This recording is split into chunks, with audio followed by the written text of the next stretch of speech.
welcome into the h.e.r.LIFE Blogcast. I'm so excited. Thank you for having us. Thank you for having us. Are in our midst. Like, I can't even tell you, I'm so excited. I feel like I've been training for this. Oh. I haven't been able to do a deep dive because the other girls aren't big Housewives girls. And it's like, you can't just have surface level, like, oh, and Dorinda's leaving, and they're like, who's Dorinda? And I'm like, oh my God. So I just feel like this is going to be very cathartic for me. We're going to go deep. It's going to escalate very fast. I literally can't wait. We literally are like fresh off this episode. We just watched Reunion Part 3. Like, it is fresh. So I just can't wait. I just cannot wait. Let's first do a little bit of intro. I don't know. We'll start with Maddie maybe, and then just give us a little intro on you. Then we'll go Abby and we'll go. Sure. I'm Maddie Rizzo. I'm a freelance artist. I'm living in New York. I just recently moved to New York like 2 weeks ago. So I've been rewatching RHONY to like get me in the mindset. And I'm just so glad that my post-grad experience has brought me to this Bravo podcast. I feel like good spending of my tuition dollars, and I'm feeling really good about it. So I love it so much. How is New York? Like, how, is it? The vibe must be weird. The vibe is different. There's, I mean, it's definitely not the same, but it's really nice being here. Like, it feels correct. Yeah. Like, I'm glad to be back, and hopefully things will get back to somewhat normal sort of soon. So yes, no, I'm happy for you though. Glad the move went smoothly and everything. Yeah. New York is calling. You just gotta go. You gotta go. And then I'm Abby Rizzo. I am a senior at Fordham University, and I am just majoring in communications and marketing, and I am just the biggest Housewives fan that anybody knows. I love that. I'll tell you when we like really, I feel like our souls connected because we took a speech class, like an effective speaking, public speaking course together, and one day you came up to me and you were like, so are you going to do a Real Housewives speech one of these days?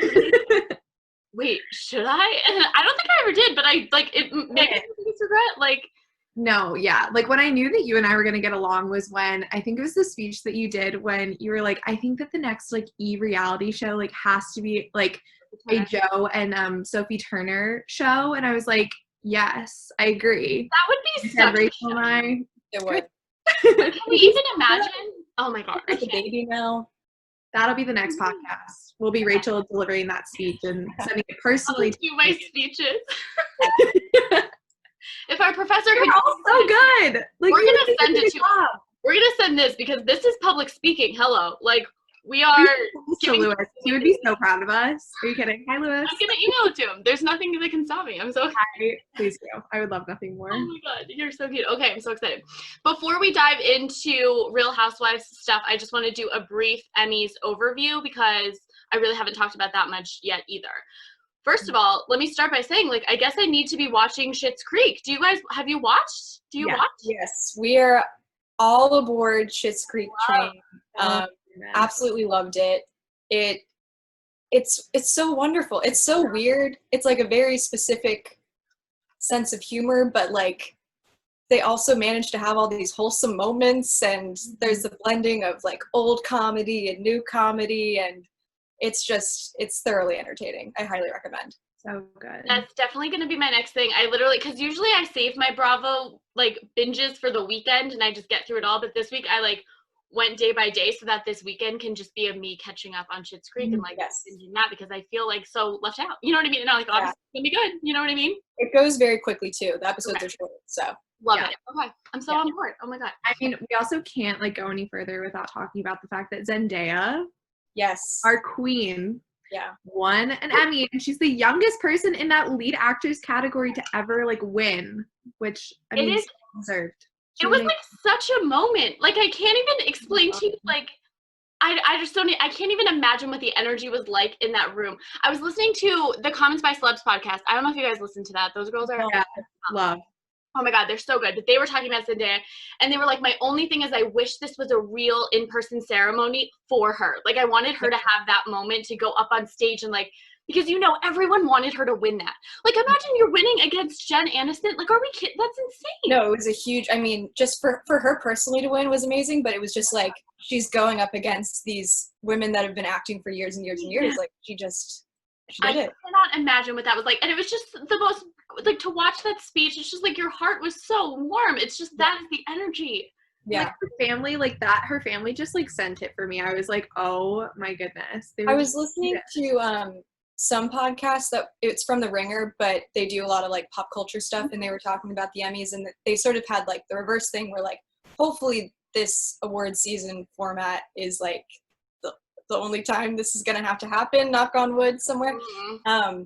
But I think it was different from other like in-person shows because you got to see all of her people around her being so excited for her. So it felt more like you can see the excitement in her group, where like you would normally just see her like smiling and going up on stage. But she still got the beautiful dress and the big speech. So that was something I was curious about, like how people were going to do the fashion part of it, like if people were still going to show up or not. And we kind of saw a mix, right? Like some people went for it like it was the real Emmys and there was nothing stopping them, and I appreciated that. And then some people definitely did a lower key kind of thing. I think that's the biggest thing I missed. Like the ceremony, I think they handled it very well. I think Jimmy Kimmel was perfect, and it was fun to, like you said, just see everyone's living rooms, honestly. Like that was very good.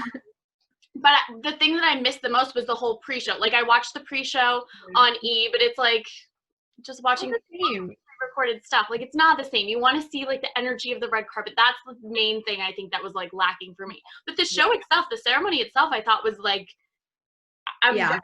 well, I honestly loved it. I mean, I was very skeptical going into it because I watched the Video Music Awards and I was like, it was good, but it's like felt weird because it felt like so distant. Like it just didn't feel normal. But I kind of liked that Jimmy Kimmel was still able to like bring in like Jennifer Aniston and like different people to like present like there. They almost started a fire, which was not ideal. But again, it's like 2020. Like it's just like what else would happen to start the show? Like of course that had to happen. So funny. So true. But yeah, I think overall I was very impressed with it. It still gave me like what I want from an award show, and I was happy with it. Happy with the winners. Overall, good vibes from the Emmys. I'm like, no. Yeah. Yes. No complaints. Agree. Okay, should we just start? Like, let's start with our Real Housewives of New York. Oh, I know everyone's like getting ready. Where do we even begin? I know. I like have some questions, but also if you guys have questions or like things to throw out, feel free, like the more we can talk about, the better. I go into this. All right, perfect. So let's just start off. Has New York always been your favorite franchise? Is it like your go-to? For me and my sisters, it always has been. Like New York is number one. Everything else kind of comes secondary, and we like revolve it around that. Like in the Bravo binge on the weekend, New York comes first, and then we figure out what else we're watching. Is it a similar vibe?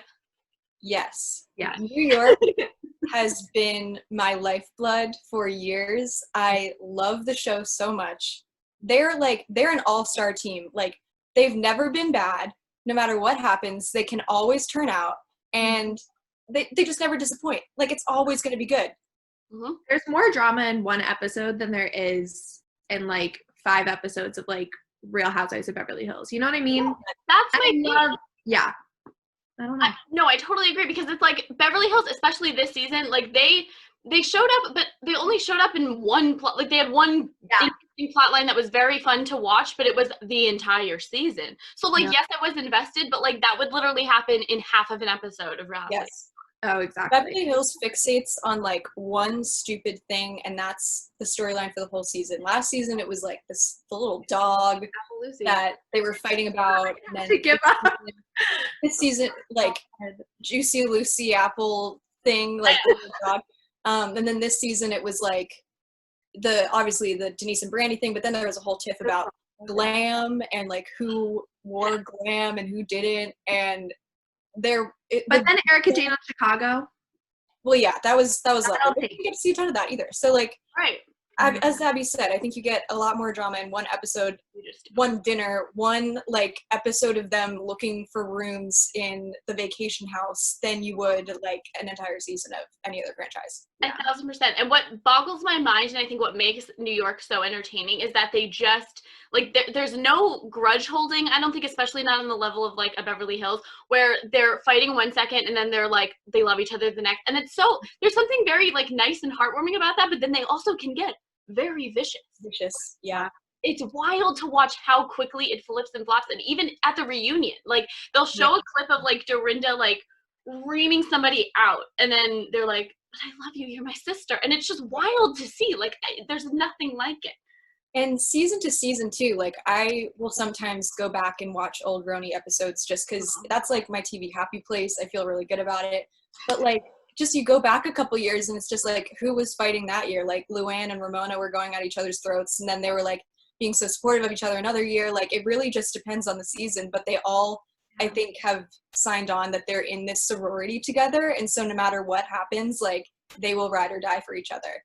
That's totally what it is. And it, like I said, I think it's at the end of the day, like, it's beautiful, question mark, because it's nice. It really also is. Toxic, but also great to watch. It's just incredible television. Yes. No, I mean, for us, like for Maddie and I, like this is kind of like a family affair. Like we watch it with our mom like all the time. Like it's a nice, like, I feel like Maddie and I grew up mainly, I feel like for me, I remember watching like Real Housewives of New Jersey and Beverly Hills the most. Okay. But then now, like, I feel like rewatching RHONY is just, again, it's just a nice thing for, especially during quarantine. Like that was our every day when my mom came home from work, because she's an oncologist. Mm-hmm. She was able to you know, come back and she would just sit on the couch and unwind and watch RHONY with us. There's literally nothing better. Oh my God. I love it so much.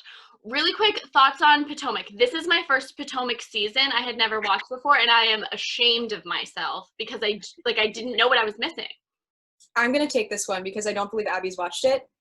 I was scared during quarantine of like running low on content, which has not really been a problem. And so I ended up going back and watching Potomac from the very beginning because I'd never seen it. I fell in love with these women. They are like the sleeper hit of the Bravo community. Like, no, people need to know about this and they don't. Like, it is the underdog of the Housewives franchise, and they're so good. Yep. And this season, like each season it gets better and better. Like, I can't imagine like this season in particular, like T'Challa the parrot is its own character. Like, I can't. It's incredible. It's incredible. No, it's next level. I can't, like, I think Potomac is the only one that we can even put on the same like level as RHONY, but I think it's up there.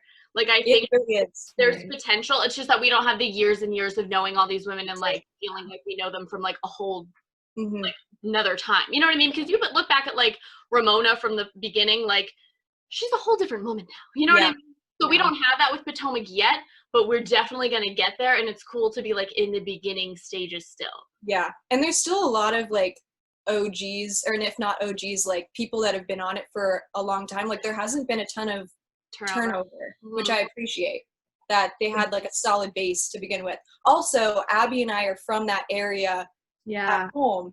We're from Northern Virginia, and they basically, like, I feel like if people aren't from that area, they don't totally understand it, but like we call it the DMV, DC, Maryland, Virginia. Okay. And so it's like the Southern Maryland, DC, Northern Virginia, and like there's a bunch of like school overlap with all that stuff, whatever.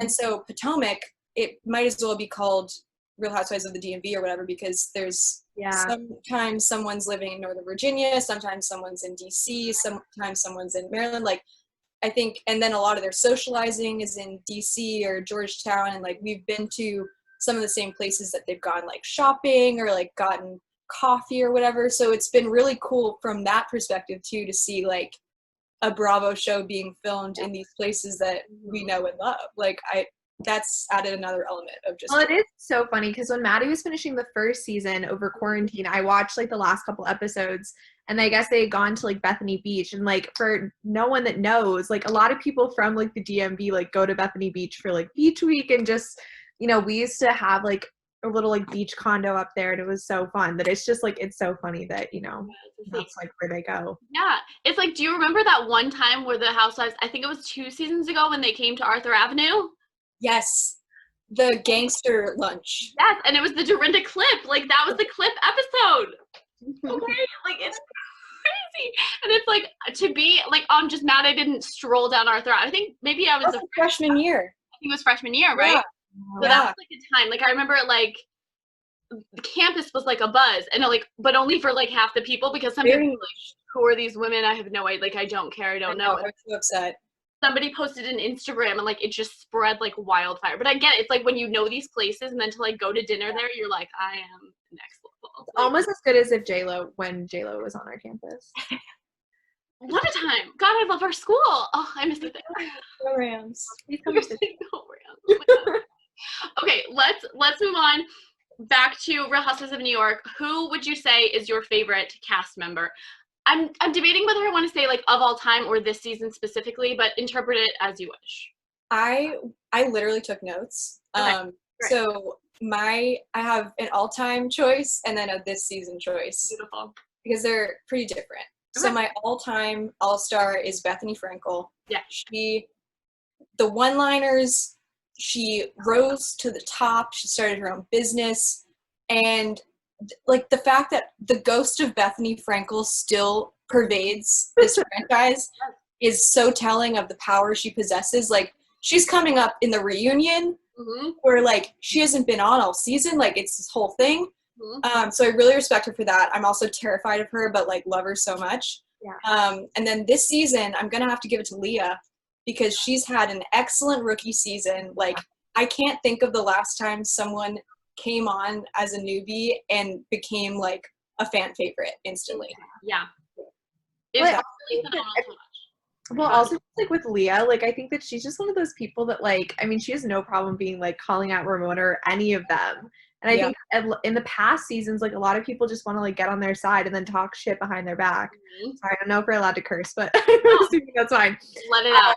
But like, I just love Leah. So she, I would say, is my new favorite. Yeah. But I think my all-time, I mean, I have two, I think. Because if I'm going back like all the way, I would say like Luann has been a constant for sure. And I think like, so much. She has given us so much. And I think that we don't appreciate her enough for that. So I enjoy that quite a bit. And then I think I also kind of love Dorinda. I just feel like she's given us a lot of good content over the years that I like. I think this season is an exception, which I think we will probably get into a little bit more, but I just still think that she just has some great one-liners. So she was excellent. Yeah. I don't know. Very strong cast member all the way through. Like, even when you don't like her, the show, like this season would have been boring had she not been there. So I'm curious how the dynamic will shift. I agree with everything you said. I think we have to throw Sonja out as like a big all-time player because she's just maybe like the biggest character of them all, if you know what I mean. Like, she's just like, how is this person real? Like, this is her real personality. It's wild to watch. Like, that's the one, like, if my dad's watching in the background and she'll, like, say something, he's like, what? Like, what is going, you know what I mean? Like, out of context, she's such a, like, anomaly. I don't even know what to say about Sonja. But, like, you absolutely love her. Like, I would die for Sonja Morgan. I would. Yeah. I totally agree. You know what I mean?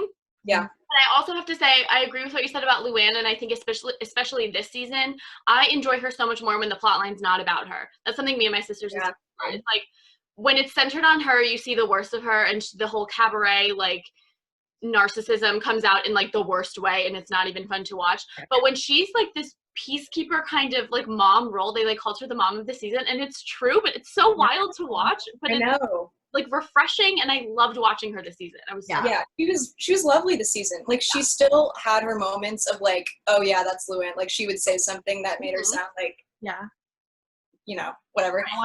But I know I'm trying to like tame myself. I don't know the cursing situation, but let it out. Like, seriously, let it out. She comes out, she'll be an asshole, and like that's just you're like, oh yeah, that's Luann. Like, it reminds us what we're watching. Like, it wouldn't be right if she was just like this perfect. She's not. Like, nobody's perfect. Right. Like, every single one of them, they can't be acting like a normal person for too long because you have to remember they're on this show. Yeah. I mean, it is honestly so crazy though with Luann to see how much she's changed. Like, when they were in the reunions from, like, I think it was either the end of part 2 or part 3, when they were flashing back from last year's reunion, I was like, oh my God, like, everyone hated her last season. And I do think that, like, obviously there are a lot of outside factors for her, but like, she really redeemed herself this season, and like, I enjoyed watching her. And I feel like she didn't bug me as much as she normally does. Towards the end, like, Viva La Diva, like, love that. But, like, am I still gonna, like, pregame to that? Yeah, like, of course. Yeah, I would love nothing more. So good. I also want to throw out a very positive shout out to whatever doctors are working on Luann, Ramona, and Sonja. They look the best they've ever looked. And like, when I reach a certain age, I want their numbers. Like, they, like, all of them look better than when the show started. Oh my God. Luann and Sonja especially. Like, Sonja looks amazing. And Maddie and I over quarantine watched her on Worst Cooks of America on the Food Network. And, like, she did not look good. Like, I just think that, like, whoever, if she had not been doing something to her face or somebody did something to her face and messed it up. Right. But she looks so bad. And now I'm like, she's gorgeous. When she came out, like, on the confessional, like, the at-home confessional looks, and she had her first one, I think everyone was like, Sonja. Yeah. Like, we're all just like, yes, Sonja. Like, she was open about it too. Like, I like Ramona's so, like, coy about whatever she's had done, which obviously she's had stuff done, but, like, Sonja was just like, yeah, I went to go fix myself, and then I got a facelift, and this doctor was great, and, like, go off. Like, whatever's gonna make you happy. I love her. Like, that's what I want for us. True. Like, when we get to a certain point, I just want us to get, like, a really solid facelift and, like, to look our best. I want and to embrace it. Yes. Love. Oh, yeah. I love. No, so good. Okay, my next thing I was going to ask, which we already touched on, but I want to extrapolate a little bit. Bethenny Frankle, she's always been a strong player. Did we miss her this season? What do we think this season would have looked like with her? Would it have been too much? Because we had a lot. Like, I don't know what Bethenny would look like thrown into this. She claims she's never, ever coming back, but I also think she said that before, and then she did come back. I mean, the money's probably pretty good. But I will say with Bethenny, when they were talking at the reunion about how that's how Leah's name got thrown in there from Bethenny, I'm very intrigued as to how that happened, and I would have loved to see that explored, because I feel like Bethenny and Leah's dynamic, I just feel like the chaotic energy would be really strong, and I would have loved to have seen that. I couldn't agree more. I did miss her. I feel like there was a void this season. I think it wasn't, like, you sort of forgot, just because at the very first episode, there's, like, this whole montage at the very beginning that Bethenny's not coming back, and, like, I remember being so shocked and upset and, like, what's going to happen, but I feel like by the end of it, so much had happened that, I mean, we didn't even know who Leah was. Like, so much occurred that I don't feel as though it was a missing presence, like, to make it a good season, but in general, I miss her, and to Abby's point, I would love to see her head-to-head with Leah, because they're either going to be best friends or they're going to tear each other's eyes out. Yeah. So I would love to see that. And I do believe, I cannot imagine that she is totally done with RHONY. Like, she can't be. Like, she still has great come back a couple times. So, like, and she's still tight with Andy. Like, it's not like there's any bad blood there. So I think it's always an option. I also think she probably, like, is just a phenomenal negotiator, and sometimes Bravo cannot afford her. Like, I think honestly that's what it comes down to sometimes. It's like she knows her worth, and she knows she can get a lot, and she's going to be fine without the show. Like, maybe some of these women that might be, like, their main, I have no idea how much money these women make. I saw an article that Leah made significantly less than, like, any housewife ever, and that was, like, outrageous because she's a strong player. But it was also her rookie season, so I don't know. You can't anticipate, like, how it'll turn out, like, when they're probably negotiating all those, you know. She'll stick around for sure, and I'm curious to see. I hope one day we get a season with the two of them. I would just kill. Yeah, or at least an interaction or something. Like, I have to imagine they're running the same circles, like, with filming or otherwise. Like, there's something going on. Yeah, so we'll stay tuned for that, but I agree. I think Bethenny is always going to be in our hearts. Same thing like you said earlier, I'm terrified of her, and I'd be scared to meet her, but I'd also kill to meet her, you know? Yeah, no, I totally agree. Absolutely.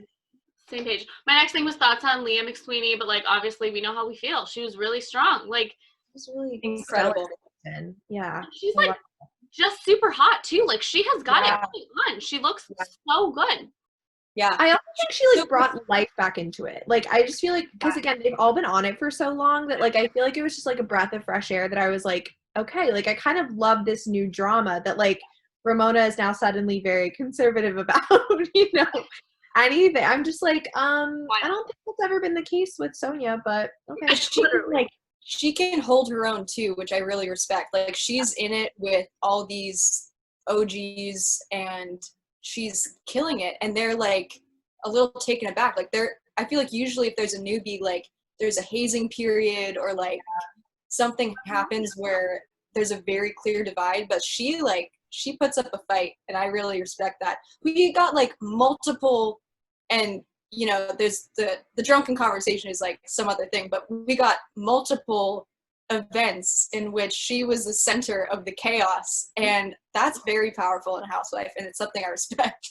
I mean, the first trip of the season to Ramona's house in the Hamptons, like, and that was a tiki torch night, like, that was easily 1 or 2 episodes in, and I was like, oh my god, we're in for it. The vibrator and the chicken, like, that was one of the all-time best pieces of television. Put aside that it's a Housewives, some of the best television I've ever watched in my life. That episode. No, I could not agree more. Like, I couldn't agree more. Maddie, I will tell you this because I was so upset when they didn't talk about it at the reunion, but that same episode with the tennis instructor, do you remember? Me and Mom were watching it with Ramona, and she literally, like, was trying to, like, change her spandex or something like that. She lifted her skirt up. She wasn't trying to change. She was literally like, look how good I look. She, like, lifted her skirt. Like, okay. And this instructor's in there, and he's like, what is going on? We've all determined in the household that we want 1 ounce of the self-confidence that Ramona has. To just go in assuming that everybody in the party wants to sleep with you. Like, that's how she thinks. Like, she genuinely believes in her soul. Yeah. And I think that's her power. That's how she's gotten to where she is today. Yeah, I agree. She is next level. But no, bringing it back to Leah, I think it's very cool to see a younger presence because, like you said, I think it livens it up. We know the dynamics like the back of our hands at this point between all the other women. Like, we watched it. We know what's going to happen. And it's just cool to see a brand new, it really flipped everything around. But my question to you guys, do you think this is the future of the franchise, that we're going to get a younger, more like downtown crowd, and it's going to be a trendier vibe instead of like a socialite kind of vibe? And is that something you would want to see, or is it like too far of a departure? Like, walk me through how you're feeling. I feel like they kind of have to at a certain point, or at least like phase it in, because at a certain point, it's going to be like the Golden Girls on the Upper East Side. Like, you can't, yeah. I mean, I guess you could have, and I would watch a show of like 70-year-old women just like walking around Central Park yelling at each other. But I do think you sort of have to like have a new roster come in every once in a while. And I mean, Leah's married to the mob party. There seemed like there was some cool people there. I would personally like to see Leah's sister come on as a cast member, because I feel like we've gotten that before, like some of the family dynamics more on New Jersey, but like she held her own as well, and she's like very striking, gorgeous, like, yeah. And the dynamic between the sisters was really cool, so I think that could be interesting. Yeah, I like that idea. Yeah. No, I totally agree. I just kind of feel like, I mean, right now, RHONY is just, it's so true to its roots. Yeah. However, I think like this season was so small. Like, there was only like 5 of them and 6 before Tinsley left. Mm-hmm. But like, I mean, it's a small roster, and like, we might talk about it, but Elise wasn't cutting it. Like, I didn't like her. I just didn't really think she was a very strong addition. Like, I think that if they've learned anything from this season, it's that they need to like lighten it up a little bit. And Leah, I think, was just a fun, like, outspoken just addition to the group. And I think that they should, again, I don't think they have to phase anybody out, but again, I kind of think it's the same thing. Like, you don't want Golden Girls and like, you know. Totally. And I also think they're going to kind of get weeded out like we saw with Dorinda anyway. But I think like, I don't know, we saw the flop of Barbara too, which I forgot happened until they brought her up at the reunion. Oh, yeah, I forgot. It was a flop. I did not like her at all, and I feel like Elise was the next version. Very different, like, because Barbara was just very Jersey, which, like, that's fine. That's not why I didn't like her, but it was just not the vibe. But Elise was even more not the vibe, and I just want, like, the friend of to be a friend of Leah's, if that's going to be the right. You know? I agree. Definitely. No, totally. Okay, let's talk now. We mentioned Tinsley. How do we feel about Tinsley? How did we feel about the mid-season departure? Were we as annoyed as Dorinda was that she breached her contract, or were you kind of like, good riddance, Tins, like, go with Scott? Well, to go off your breach the contract, it seems like Andy and like everything was like a mutual decision. Mm-hmm. So that, I honestly, we've seen a lot from Tinsley and all this stuff with Scott. And clearly, like, she wants to make it work. And I think that, like, the fact that she was strong enough to make this decision to be like, I am going to prioritize my relationship over my relationship with these 5 women. Like, I just thought that was really showing of, like, her character. And I think she really, you know, I want her to get, like, her fairy tale ending. But I was very happy to see her at the reunion because I was worried she was either not going to be there or she was going to be Skyped in. And I don't think with Dorinda, I think Dorinda was out of line, I think, with how she treated Tinsley this season. I just don't think that it was warranted. And again, it wasn't until they talked about all the stuff with Scott giving, what's his face? John. Money. Like, which was also just, how did that not get aired? Like, I don't know. I was shocked. I don't know. That's like, to me, Bravo has like a long drawn out plan. Like they knew they were going to drop this at the next reunion. Like that was very calculated to me. Like they knew something was going to happen and they would need that. Yeah. And it changed everything. It changes how you look at the entire season. No, it's so true. Yeah, I think that makes sense. I didn't think I would miss Tinsley as much as I did. Like, I think I was, because I don't think I realized how much she was giving us until she was gone. It's like, I don't know what I had until it was taken away from me. And I did definitely, like, feel her loss when she was gone. Plus, I mean, the fact that she was in the same age bracket as Leah, and then all of a sudden it was Leah versus the 50-something, 60-something, right? So that definitely created a more sharp divide. But in general, like, I really feel for Tinsley, and I want her to be happy. I really do. And I think Dorinda just got so nasty and mean, like so unnecessarily mean. And I don't understand where the intense anger was coming from. It didn't make any sense to me. I don't know. And at least with Dorinda, like what they were saying at the reunion too, like that I think that she was just going through a lot, and I think she was projecting a lot on everybody else. But like I feel for her, like, in that sense, but then I also am like, the way you treated Tinsley, like, you didn't need to blow up at Leah, who's one of your allies, you know, talking about Tinsley being like, I'm thankful to Tinsley for bringing me into this group. It's like, why are you getting mad about that? You know, I don't know. It was the most wild scene to watch. I can't even. It was crazy. Yeah.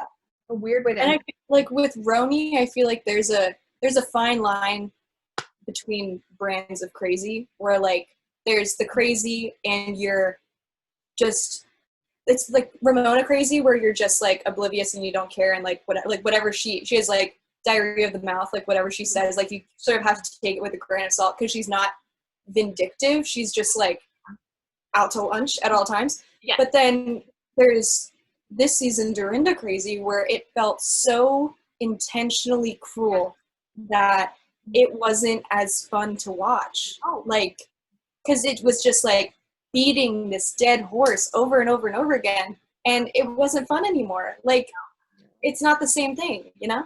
I totally agree. I think that was very well put, and that's exactly what happened this season. And I think that's why I was kind of okay with Tinsley's departure. I've never been the biggest Tinsley fan. I think she's kind of annoying, and like she is, but I still wish her well. It was like a nice ending. Like I liked her little send-off scene. It was cute and it was nice and I wish her the best. And I'm glad that she came back to the reunion, because also I think she really held her own at that reunion. Oh, for sure. I was expecting her to come and be like, you were mean to me, and like cry about it and be like, at least I have Scott, and that was going to be kind of it, and that's not what we got. So I was very happy about that. I think it was like redemption for her in a way, but I don't know. I think I'm glad, it's not great wording, but I'm like glad she left, because I couldn't have done a whole season of Dorinda being that mean to her. Like it became uncomfortable to watch. Like when they went to the pumpkin, that was so just sad to watch. And then the Halloween, like when the turkey baster comment, like that is just so next level, where it's not even like, we love catty women. If you're a fan of the franchise, you love that and you appreciate like a well delivered insult. You do. But this was just so beyond that it became just cruel and like not fun. So I think that was kind of the like silver lining of her. She was still mean though, so I don't know. I know. I'm so torn, because I really do love Dorinda. Like deep down, like she's given so much to us. But it's such a like, and again, I wasn't the biggest fan of Tinsley either, but I also never, like, it was sad to see her go. I was like, but I'm glad that it was for a reason, you know, for her to get her happy ending. I'm just like, good for her. I know. I just so hope it works out. Like, I would be devastated, truly devastated, if I see a headline that they call it quits and she's moving back to the It would wreck me. And I didn't, if you asked me last year, I'd be like, I do not care about Tinsley and Scott. But after seeing this and like seeing her get there, it's like you just, I know. You know? Yeah. Totally agree. Okay, let's talk more about Dorinda. We obviously talked about how mean she was, but obviously news broke that she is off the show first question, do you think it was really her decision and she left, or do you think she was fired? Because it's kind of back and forth for what tabloids are split, I guess. So what do we? I personally don't think she was fired. I think that this, correct me if I'm wrong, but the reunion was filmed after it was decided that she was leaving, or was it the opposite? I don't know. No, I think it was filmed before. It was definitely filmed before it was announced, but I think it was filmed before it was confirmed. Okay, so Dorinda had said during the, like, I think it was the third part of the reunion, she was like, like, I shouldn't have done this season, like, I need a break. And I think that was probably after that, like, it was definitely probably a talk between Andy and Dorinda and Bravo being like, maybe you should just take a breather, because then I've seen articles where Andy's like, I'm happy for her to come back just after, she just takes a chill pill for, I just kind of feel like, again, like, I don't really know what next season would bring for her anyway. Like, I just kind of feel like we're in such a weird time that I don't know what any of the Housewives, seasons are going to be like post pandemic, because it's not like they're going to be going to all these parties. So I don't really know. So I think it would be good for Dorinda not to come back, but I don't really think she was fired. I think it was like a mutual decision. I think Dorinda was probably like, yeah, you're right. I need a second, especially after watching the season back. I think maybe if you asked her directly after filming ended, she'd be like, nah, man, I'm coming back. But I think you have to, I can't even imagine, first of all, in general, what it's like to watch months and months of your life taped and then to watch it back edited, and like, I just can't even imagine what that's like. But then when you see yourself being so vicious and mean, like, you have to go into a like introspection, kind of like, there's something going on, right? Like, why not? And also, the pandemic is like, it makes you feel very reflective anyway, that I think probably did feel a lot of things. So I don't know. 1,000%. Do we think she'll come back? Like, I would hope so. I think she'll take a season off and come back. I think if the other ladies are still there by the time she comes out of her hibernation, shall we say, I think she'll come back. Because I do agree, I feel like there probably was some back and forth or conversations about it, but I don't think that Bravo felt comfortable moving forward with her in the state of mind that she was in, where like she really wasn't that remorseful. No. Like, even at the reunion, she really didn't apologize about any of the Tinsley stuff. Right. So I feel like she might have decided that she was going to take a breather, but on the production side of it, they're probably like, this isn't good anymore. Like, I feel like they probably made it seem to her that she was making that decision, but I feel like maybe Bravo had a heavier hand in being like, take this time off and not totally shutting her out, because I could see her coming back for sure. I agree. I think they want to keep it alive. Go ahead. Yeah. Honestly, my dream would be I don't think, like Maddie said, like, I don't think, if the other ladies are still there, which I don't think that they're planning on leaving anytime soon, but I would love to see Dorinda and Bethenny come back. I was just going to say that. I'm not even kidding. Because that would be powerful. A lot from them on social media, like getting together and linking up, and they're definitely still on good terms with each other. And I feel like, I don't know, Bethenny didn't leave on, because Dorinda's kind of leaving on bad terms with that, like, at least in like the hearts and minds of viewers. I think people are very split because we love her and we know her, but this season was not it. And I think she's kind of dealing with that. Bethenny never had that season, I don't think, where people were against her. Like, I think people always rallied behind Bethenny. So it's not exactly the same scenario, but they're definitely outside the realm getting together now. It just seems like something's in if, to your point, if Bethenny comes back, she can vouch for Dorinda, which means that from a viewer standpoint, they might be like, okay, well, if Bethenny's cool with her now, like, maybe I'm open to welcoming her back into my life. And I have to assume that if, like, because Dorinda and Leah are still on very good terms from what and it seemed like that at the reunion too, like, regardless of what went down in that finale episode, they've put it in the past and apologized, reconciled, all of that. So, like, by association, I think then that maybe Bethenny and Leah already might be in the same circle, and just watching the trio would be phenomenal. I agree. Well, also, I kind of feel like, I mean, as sad as I was to see Bethenny leave, like, I always thought that she was, like, one that I'm like, how is she still here? Because, like, I always thought, like, with Skinny Girl and everything that she's doing, like, she is so much, not, like, more famous, but she, like, has more going on than any of these other ladies that, like, I was going on outside the show. Yeah. Yeah. I feel like she's almost on like Kardashian level of like you're fine, you have a ton of things going on, you're gonna be totally fine. Yeah, I agree. You don't need, like, this is supplemental. Right. Yeah, I think, exactly. and like that happened to the Kardashians too. Like they didn't need the show. Yeah. That's really sad. That'll be the next podcast.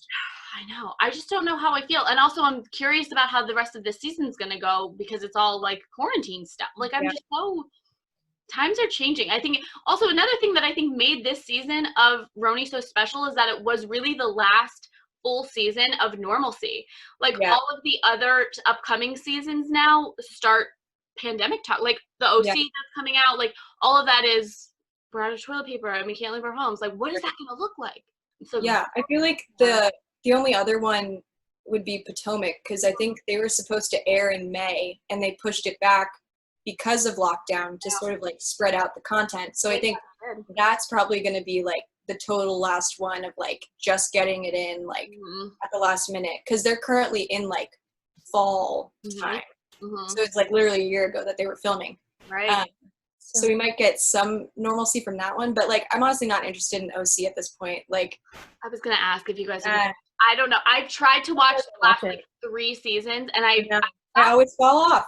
Always. Plus with Vicky and Tamra totally gone, I'm like, I don't really. No, they definitely brought a lot of things, but I kind of still like, I don't know. I feel like I'll still watch OC because like usually like Real Houses of Beverly Hills and New York and sometimes New Jersey are the ones that I'll like choose to watch. But I still live for the drama, so I'll do it. I think I'll be watching OC just because I need something to like fill the void of all these. Because like also Beverly Hills and New York ending at like the exact same time. Same time, is wild, and that leaves a void. It does. Now, I have a question for both of you. Yeah. How do we feel about Salt Lake City coming around the bend? November 11th. It's marked in my calendar. I cannot freaking wait. Okay, that looks like I'm all in. It looks crazy. I'm excited because honestly, like I think that the things that happen in like the Midwest, like I just feel like a lot happens there, and I feel like since they're in Utah, like Salt Lake City, like that is gonna be a lot of drama, and I'm kind of excited. Like ski lodges, a lot of alcohol, like it's just gonna be so fun. Like they're gonna have the best time. I'm excited. I really think it's going to be like next level wild. I really can't wait. I think it was given to us at a perfect time. Like we're all so receptive to a new franchise right now. Totally. Excellent. Like Bravo has done it again and I have only seen it. I will say one last thing about like with RHONY ending, like, you know, it ended at like around New Year's Eve, Christmas time. And I think Luann was like, yeah, cheers to 2020. Let's hope it's better than this year. I was like, don't do it. Don't do it. It's so eerie to like hear that because I'm just like, girl, little do you know like what is to come. Like it's crazy. It's wild to watch. I can't get over it. I'm like I feel like it still hasn't sunk in for me that like this season has ended. Like that was such a nice staple in my life, and I feel there's gonna be a loss there. There is. Yeah. You know, that's when you have to start just rewatching old episodes. They're on Hulu. So that's what we did. Bravo TV is the thing of beauty. It truly is. Do we have any other outstanding things that we need to say about Real Housewives, about Bravo in general?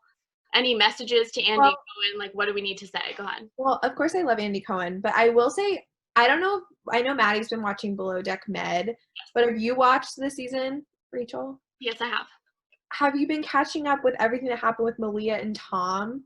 No. So they have since broken up because apparently Tom cheated on her. I missed that part. I knew they broke up, but wow. So, and then I guess Captain Sandy had like done like a cameo like for somebody, and like where I guess she like questioned Malia's like sexuality.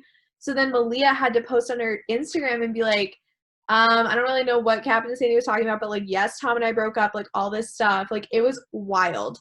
Wow. But they're about to film their Below Deck Med reunion, which I cannot wait for. Like, I'm so excited. Or you think they're going to bring in all the people? Because the cast is double the size of what it normally is because there were so many turnovers this season. Yeah, I don't know if they would. I don't think that they would have Pete. I don't think they would have Laura. Is that what you're right. Laura. But like Hannah Kiko? Yeah. Oh my God, I forgot. I feel like they could do. I honestly didn't mind the Beverly Hills Zoom reunion. No, I thought it was really high quality. So I feel like if they could do that and do it effectively, that could be good. I will say, at least with Below Deck, I enjoyed this, like, the end of the season, like, where we're at right now. Like, I think Bugsy's The Chief of Stew is really good. I like it now than I did in past seasons, for sure. I go back and forth. What I love, I think the only reason I'm like, I'm not into Bugsy, I can't lie. Like, I think me and her wouldn't get along. I just know it. Like, she bugs me. I love to see her and Alex. Like, I am so invested in that. And he just posted something literally yesterday that they went to dinner or something.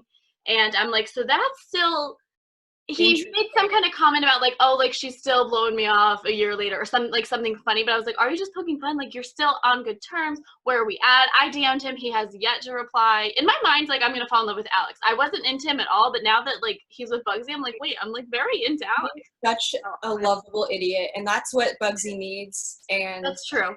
She's just, I think she wants it too, but she's like leading him on in a weird way. Like, just jump in, girl. It's fine. Yeah, lean into it. Like, you deserve it. Yeah. But I will say Tom is the biggest asshole that the Below Deck galley has ever seen. And that's saying a lot. Because that's galley. Like a child. I've never seen anything like it. It's just guys. I thought I hated Adam with everything in me. Like, oh my God, me too. But I would take Adam up and down over Tom. Tom is such a dick. He's the worst. I've never seen a worse character. I know. He was not, I mean, again, and I get the stress of like, because him coming in like mid charter season, like the day that a charter is supposed to start, he's just like, the captain's like, hey, like, can you do this? Like, I don't know. So I get that stress bit, but that also doesn't give an excuse to be an asshole. No. Yeah. The thing with the cucumber, I'm like, relax. Plus, when Aisha, like, people go back and forth with her. I sort of do too. But like, at her core, she wouldn't hurt a fly. No. So, like, to really go after her like that is just you're a dick. So, like, Ben has come in mid-season more times than he started a season, and he does it flawless.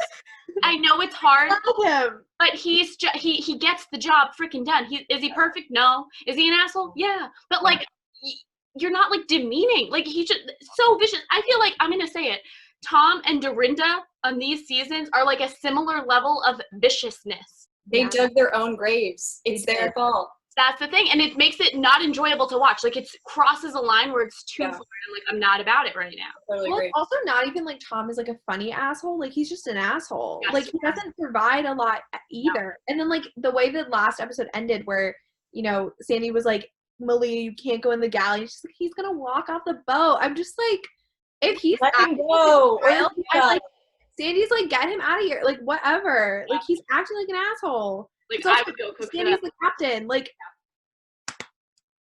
I know. No, I totally agree. That felt very cathartic for me because watching this week specifically was like, it enraged me. Like, he is the worst. I cannot stand. Oh, I'm glad you guys are watching. I'm always scared to bring up Below Deck because I know like among Bravo people it's like, oh, we're not watching Below Deck, are we? But I'm like, I've been there through the whole thing. Like, Below Deck. Too. I like started years ago. Like, it was when it first came on. I loved it. And the new season of like the original Below Deck is coming back with Captain Lee, and I'm so excited. I can't wait. This has been, can I just say, I feel like, what a better way to kick off our weekend. We're recording this Friday night. Like, this thing off of our chests. Like, there's nothing that can stop us. You better believe, and I hope we all send this to every Bravo affiliated person you can find. This will be on stories, a post, maybe. Imagine, maybe a post, girls. I'll get us each an individual clip. Maybe we'll post. I don't know. Okay, before we end, let's all like plug our stuff. Maddie, tell us about your pages and everything. Everyone plug your pages, plug your follows. Go. Yes. If you want to follow my art Instagram account, it's at rizzo.art. I'm hoping to start a store soon. DM me for commissions. Hit me up. Love. Very talented. I'm so excited for you. I hope that we get more Bravo fans because you got some Bravo stuff. I do. Yeah. And then my Instagram is just at Abby Rizzo if you want to follow, just for some fun. I'm so excited. Everyone will be tagged in all of our social stuff. We'll be plugging it a lot. We got a lot of good snippets. I'm like trying to think as we were going, like, what's going to be the snippet? There's going to be a lot. Okay, I'll do my little sign off thing. If you guys like what you're hearing, make sure to follow us on Spotify or subscribe anywhere you listen to podcasts. Also, feel free to rate and review. That would be so nice. You can find our blog on Instagram at h.e.r.LIFE. And you can find blog posts at h.e.r.life.online. Finally, for behind the scenes videos like this one, just search Rachel Malak on YouTube to find my channel. Girls, thank you so much for being here. I can't even tell you, one of my favorite episodes. It felt so good. What good company. You guys get it. You get it. I know. Yes. I feel like, can we play out with like Phil and Giovanni or something? Like, oh my God, stop. Like, need some like outro music. I'm literally gonna, wait, can I do Viva La Diva? I feel like it's on brand for the season, of course. Have you also been following Brad Goreski, by the way, and his like voiceover? It's too good. Like, his Viva La Diva has been stuck in my head, but specifically him, like I picture him as I play it. Yeah. This is the ad. Nutrisystem, we get it. If you want the truth and nothing but the truth, someone's got to set you straight. I told you money doesn't buy you class. I love it. I never watched the video. Oh, it's incredible. There's a video? I have to watch that You after gotta this. make it on your own. I just need the recording. Once upon a time. We're gonna listen to the whole thing. Just get comfortable, girl. I can't wait until concerts come back so we can go see Luann's. We have to go to a cabaret, girls. That's like number one to-do list. Absolutely. As soon as I'm out of lockdown, Yes. to Feinstein's 54 Below. Oh my God. It's like the longest verse ever. Just hit me with the Viva La Diva. I have yet to subscribe to Countess Luann's YouTube, so I'm gonna do that now as well. Oh, yes. Of course. So important. Oh my goodness. Here we go.